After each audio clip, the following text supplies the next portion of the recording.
Good morning and welcome to the first day of Spookathon. I've just finished the first little round with my dog. It's still in the morning.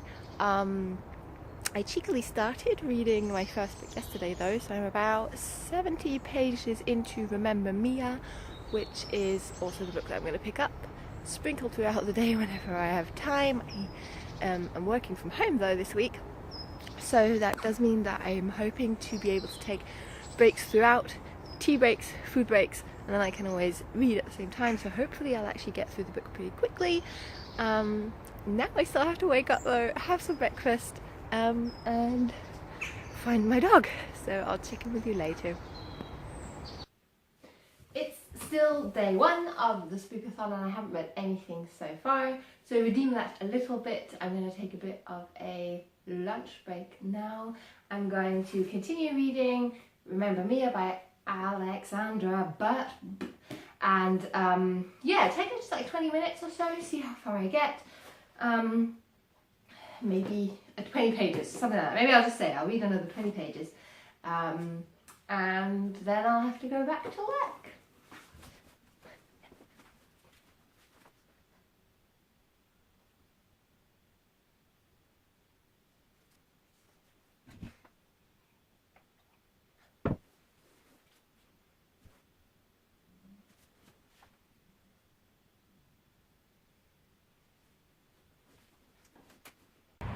Ready? Fetch! Yay! Good girl! It's 8 PM now. I've just come back from working out, hence this lovely red face. I just wanted to check in. I'm not sure if I'm going to read any more today. I am now on page 196 of this lovely thriller. Hoping to maybe complete this tomorrow. I read more than I thought I would. I read roughly 120 pages today.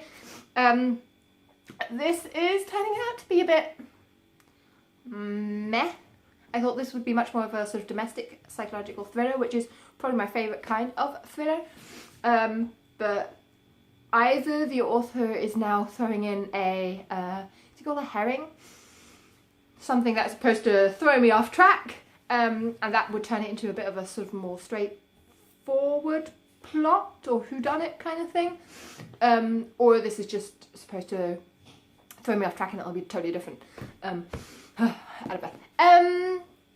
So, not loving this as much as I thought I would, but it's really like easy to read. Hello and welcome to day 2. It's about 11 o'clock now and I haven't read anything yet. I'm an outcast. Oh, my dog.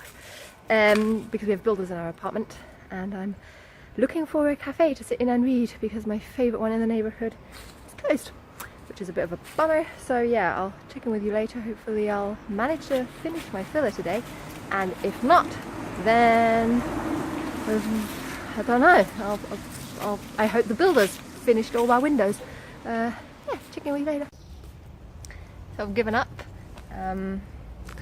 No cafes apparently want to really serve me on a Tuesday at 12. So it's warm enough at the moment to sit in the backyard. So I'm going to read a little bit more of Remember Mia outside. I got to page 218 or 19 yesterday, but I think I have to go a page back because I fell asleep whilst reading. Reading now. Wait until my windows are done in my apartment, which is going to take another 2-3 hours. So yeah, happy reading. Hi, it's now Wednesday, 3rd day of Spookathon, and I have not read a single word. Not entirely true. I tried to work, and because I'm trying to write something productive for my PhD at the moment, I also had to read a little, but it's 12 midday-ish now, and my dog is pacing because I'm holding her lead, and I have to go outside with her.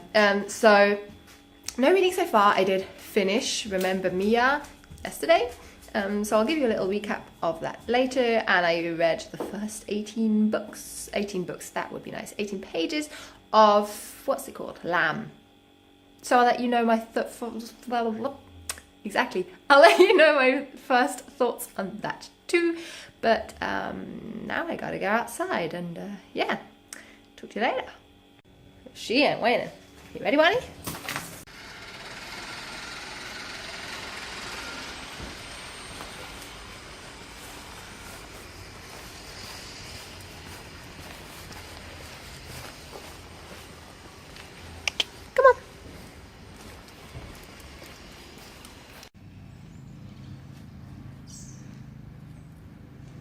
So pretty.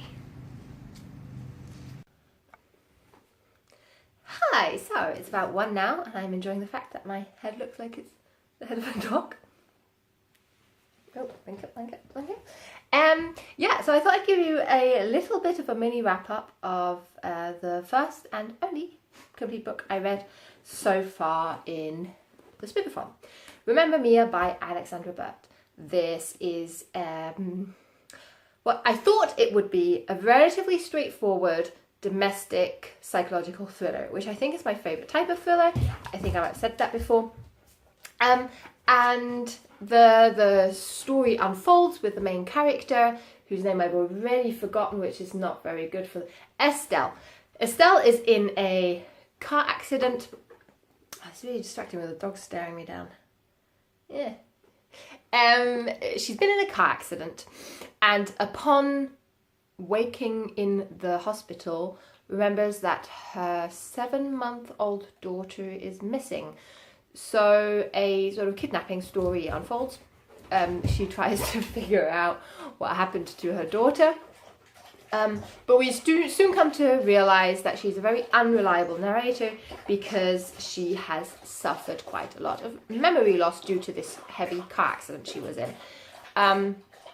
Let's enjoy the sound of my dog drinking there for a moment. Lovely, lovely. She's also going to drink for ages now, so I'm just going to continue.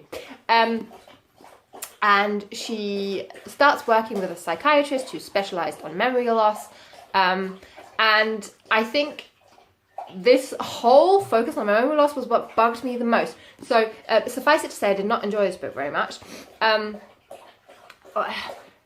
The psychiatrist who works on the memory recovery with her, for one, is sort of painted as this magician who draws out these memories that are just covered up in our brains. And I just don't buy that. I'm not an expert on the topic.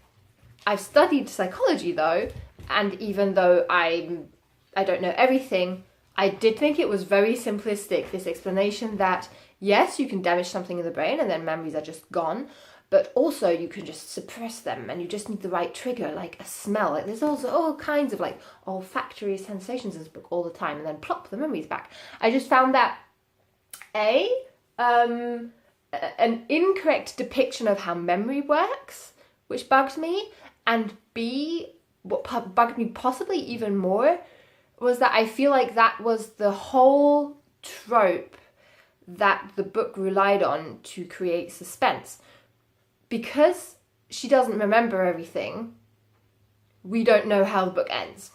The only driving force behind the whole plot and finding out what happened and whether in fact she is the murderess, which the media is accusing her of having killed her own baby, or whether someone kidnapped her, or whether something entirely different happened, all that relies on the fact that she slowly, painstakingly recalls a small little memory, one after the other, trying to tie the story together. And I just thought that was lazy storytelling. Also, slightly related to that, I really dislike it when the evil things people do are almost with a flick of the wrist explained by them just being crazy. People just get like a diagnosis or they're mad and that's why they did something. And it feels to me like some people are really scared of thinking that people can do horrible things, atrocious things, kill people, torture people, just to harm someone in a really vicious way without them being certifiably nuts. And that also really bugged me. So I wouldn't recommend this one, even though I finished it all. It was quite a quick read, although find me a thriller that doesn't really keep going. I found towards the end it really dragged on. I'm not quite sure how many pages in, but like let's say 100 pages in, basically you know what the story is. Even the sort of like minor twist that then still comes in the last 100 pages isn't a shocking one. Wasn't to me. But on to better things. Yesterday night I read the first 18 pages, I think, 18 pages of this eerie book, Lamb by Bonnie Nazam. This, even though I've only read 18 pages, I'm starting to understand more that this will probably focus really, really heavily on our main character, David Lamb, who is just some kind of horrible person. He's not really a sicko yet, but it's like heavily like suggested that he's just gonna be a real sicko. I'm thinking if this continues, 18 pages is not a lot, but if this continues in the tone it has had so far, it's going to be a really eerie character study of someone you feel uncomfortable studying, if that makes sense. The only minor little ilk I have with it is that I think it doesn't have chapters, which I like reading chapter to chapter, and I find it really hard and uncomfortable to stop reading a book when I'm in between chapters, or when I haven't reached like a good place in the book where it'll be really obvious that I finished that. So that's like a small thing. That's not going to make me dislike this book, but it might make me find the reading experience a bit more strenuous because I like going chapter for chapter. It's 4:30 now, and I have about another hour left in which I can read before my boyfriend comes home from work, and then a bit later friends are coming over. We're probably going to get Lebanese takeout, beer, and hopefully have a good time. I haven't seen them in a while, so that'd be nice. So I'm kind of deciding what to read in that time I have left, probably accompanied by a coffee because I'm not very present. So I dabbled in and out of this in the afternoon, and I'm now on page 88. It's quite a fast read because it's really dialogue heavy, but it's giving me all kinds of unpleasant feelings, so I think I need something not light to counterbalance this. This is the Spookathon after all, but just something different because this is just giving me a stomach ache.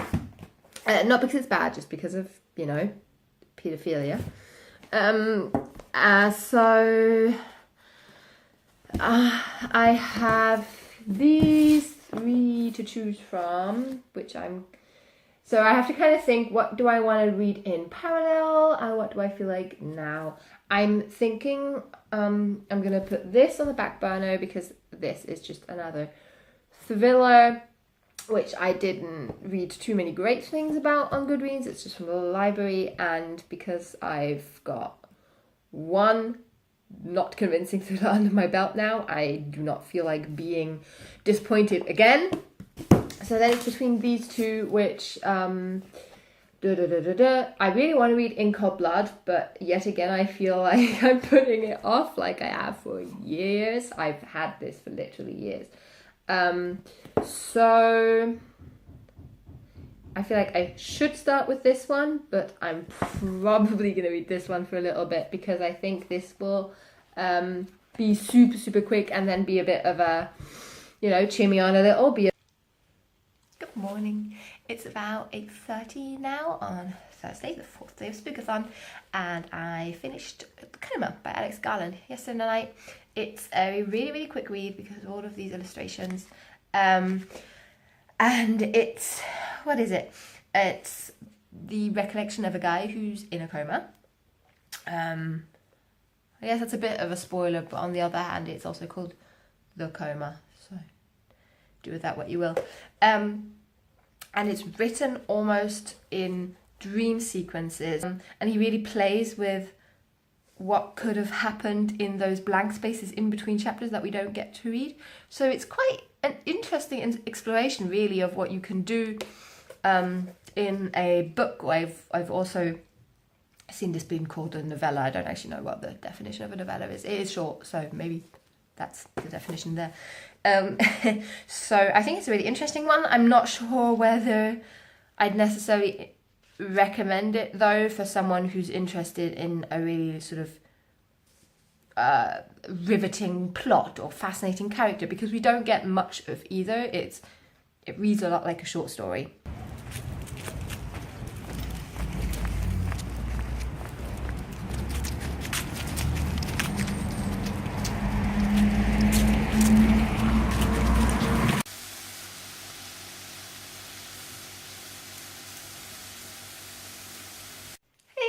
about 4 p.m. now and I haven't read anything yet.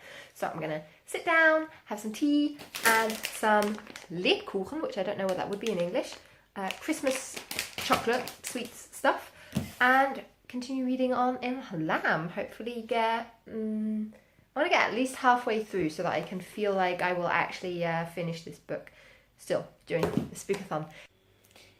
So it's 6 p.m. now and I've given up reading. I got to page 130 or something like that in the Lamb book and then I just got lost watching CrossFit videos on YouTube. So yeah, that just took my time. It's, did I say that? 6? Yes, I said that. It's 6. I'm just sort of chilling out on my dog, waiting for my boyfriend to come home, and then I drag my butt to the gym, and I'm not sure how much reading I'll do because after that we're gonna go meet a friend at a pub and have some drinks and celebrate the fact that we don't have to work tomorrow. Well, I could work tomorrow, but probably won't. Take a random Friday off and just enjoy the day. So I'll check in with you later, guys. Morning. Yeah.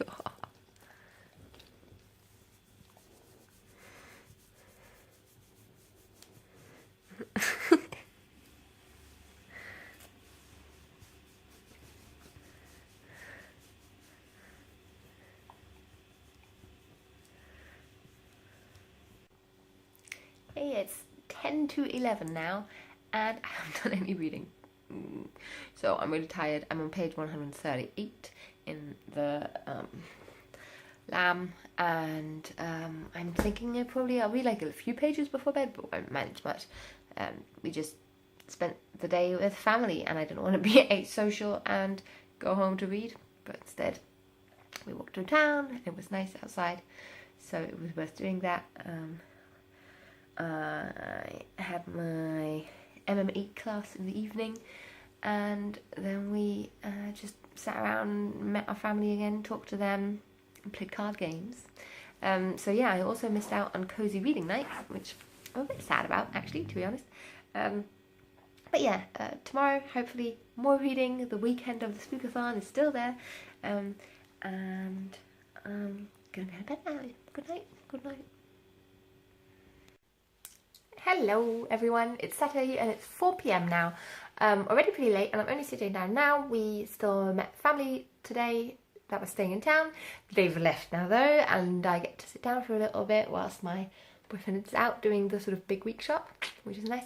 So yeah, I'm gonna crack on with this a little bit, even though I'm finding it even more and more difficult to pick this up because it's so suspenseful. It's so I'm in full of anticipation of something horrible happening, more horrible than is already the case, and it might never happen, and then hats off to this author for keeping you at the edge of your seat forever. So yeah, page 140 now or so, 142, yeah. So really didn't read more than 4 pages today, so I'm gonna read a bit more of this now and check in with you later.